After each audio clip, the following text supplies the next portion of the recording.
ओम श्री गणेशाय नमः। दोस्तों, इस बार 7 सितंबर 2024 दिन रहेगा शनिवार को श्री गणेश चतुर्थी है और इसी दिन गणेश स्थापना होगी।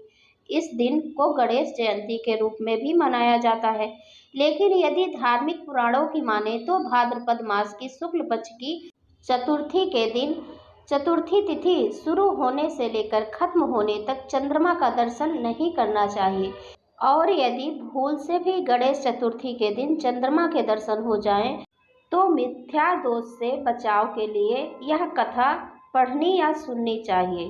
तो चंद्रमा देखने के दोष निवारण से संबंधित स्मंतक मणि की प्रामाणिक कथा के अनुसार एक बार नंद किशोर ने सनत कुमारों से कहा कि चौथ की चंद्रमा के दर्शन करने से भगवान श्री कृष्ण पर जो लालछन लगा था वह सिद्धि विनायक व्रत करने से ही दूर हुआ था।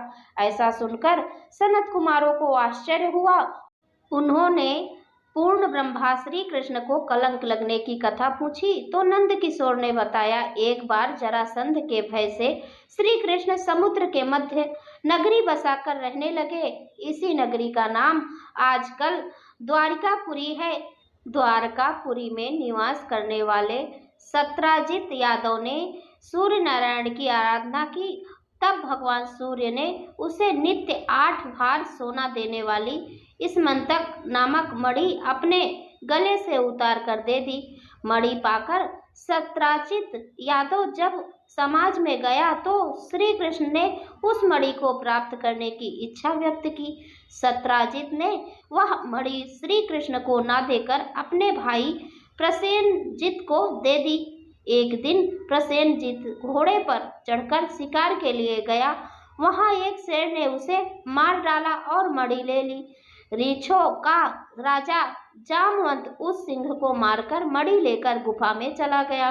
जब प्रसेनजित कई दिनों तक शिकार से न लौटा तो सत्राजित को बड़ा दुख हुआ। उसने सोचा श्री कृष्ण ने ही मणि प्राप्त करने के लिए उसका वध कर दिया होगा, अतः बिना किसी प्रकार की जानकारी जुटाए उसने प्रचार कर दिया कि श्री कृष्ण ने प्रसेनजित को मारकर स्मंतक मणि छीन ली है। इस लोक निंदा के निवारण के लिए श्री कृष्ण बहुत से लोगों के साथ प्रसेनजित को ढूंढने वन में गए। वहां पर प्रसेनजित को शेर द्वारा मार डालना और शेर को रीछ द्वारा मारने के चिन्ह उन्हें मिले। रीछ के पैरों की खोज करते करते वे जामवंत की गुफा पर पहुंचे और गुफा के भीतर चले गए। वहां उन्होंने देखा कि जामवंत की पुत्री उस मणि से खेल रही है। श्री कृष्ण को देखते ही जामवंत युद्ध के लिए तैयार हो गया। युद्ध छिड़ गया। गुफा के बाहर श्री कृष्ण के साथियों ने उनकी 7 दिनों तक प्रतीक्षा की। फिर वे लोग उन्हें मर गया जानकर पश्चाताप करते हुए द्वारकापुरी लौट गए। इधर 21 दिनों तक लगातार युद्ध करने पर भी जामवंत श्री कृष्ण को पराजित न कर सका। तब उसने सोचा, कहीं यह वह अवतार तो नहीं जिसके लिए मुझे रामचंद्र जी का वरदान मिला था। यह पुष्टि होने पर उसने अपनी कन्या का विवाह श्री कृष्ण के साथ कर दिया और मणि दहेज में दे दी। श्री कृष्ण जब मणि लेकर वापस आए तो सत्राजित अपने किए पर बहुत लज्जित हुआ। इस लज्जा से मुक्त होने के लिए उसने भी अपनी पुत्री का विवाह श्री कृष्ण के साथ कर दिया। कुछ समय के बाद श्री कृष्ण किसी काम से इंद्रप्रस्थ चले गए। तब अक्रूर तथा श्रुतुवर्मा की राय से सतधानवा यादव ने सत्राजित को मारकर मणि अपने कब्जे में ले ली। सत्राजित की मौत का समाचार जब श्री कृष्ण को मिला तो वे तत्काल द्वारिका पहुंचे। वे सतधानवा को मारकर मणि छीनने को तैयार हो गए। इस कार्य में सहायता के लिए बलराम भी तैयार थे। यह जानकर सतधानवा ने मणि अक्रूर को दे दी और स्वयं भाग निकला। श्री कृष्ण ने उसका पीछा करके उसे मार तो डाला पर मणि उन्हें नहीं मिल पाई। बलराम जी भी वहां पहुंचे। श्री कृष्ण ने उन्हें बताया कि मणि इसके पास नहीं है। बलराम जी को विश्वास न हुआ। वे अप्रसन्न होकर विदर्भ चले गए। श्री कृष्ण के द्वारिका लौटने पर लोगों ने उनका भारी अपमान किया। तत्काल यह समाचार फैल गया कि इस मंतक मणि के लोभ में श्री कृष्ण ने अपने भाई को भी त्याग दिया। श्री कृष्ण इस अकारण प्राप्त अपमान के शोक में डूबे थे कि सहसा वहां नारद जी आ गए।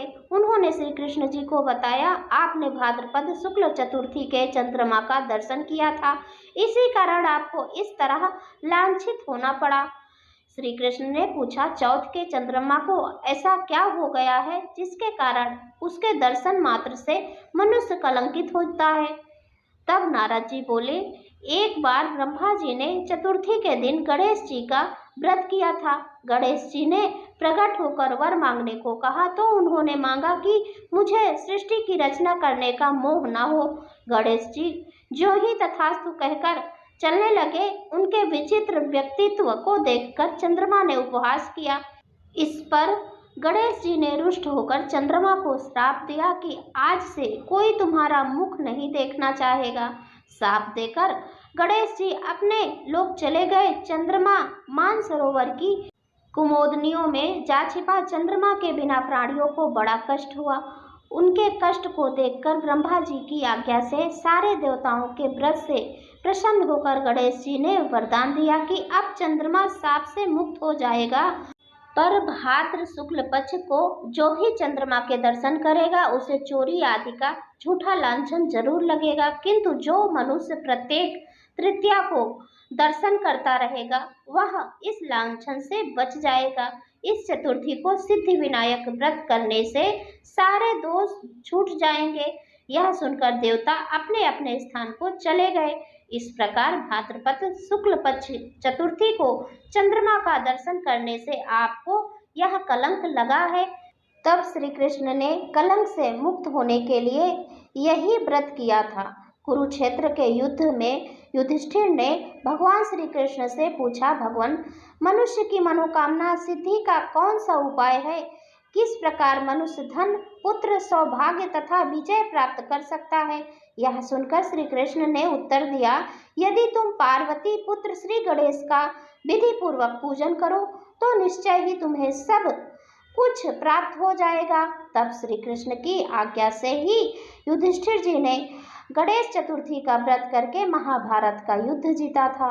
तो दोस्तों, यह थी गणेश चतुर्थी की व्रत कथा। और चंद्रमा कलंकित क्यों हो गए और इस दिन चंद्रमा का दर्शन क्यों नहीं करना चाहिए, इस वीडियो में हमने जाना। तो दोस्तों, आपको यह वीडियो कैसा लगा? यदि अच्छा लगा हो तो एक बार प्रेम से बोलिए गणपति बप्पा मोरया, मंगल मूर्ति मोरया। तो दोस्तों, यदि आपको यह वीडियो अच्छा लगा हो तो लाइक और शेयर करें, चैनल को सब्सक्राइब करें और साथ ही बेल आइकन को ज़रूर प्रेस करें। इससे यह होगा कि जो भी इस चैनल पर वीडियो अपलोड होगी उसकी नोटिफिकेशन सही समय पर आपको प्राप्त होगी। तो दोस्तों, हमारे चैनल में इसी तरह के पूजा पाठ और व्रत कथा कहानी सुनाई जाती हैं। तो तीज त्यौहार हम महिलाएं कैसे करती हैं, घर पर सही तरीके से सरल विधि से किस प्रकार से किया जाता है, तो इस चैनल को ज़रूर सब्सक्राइब करें। तो दोस्तों, अब मैं मिलती हूँ अगले वीडियो में। तब तक के लिए नमस्कार।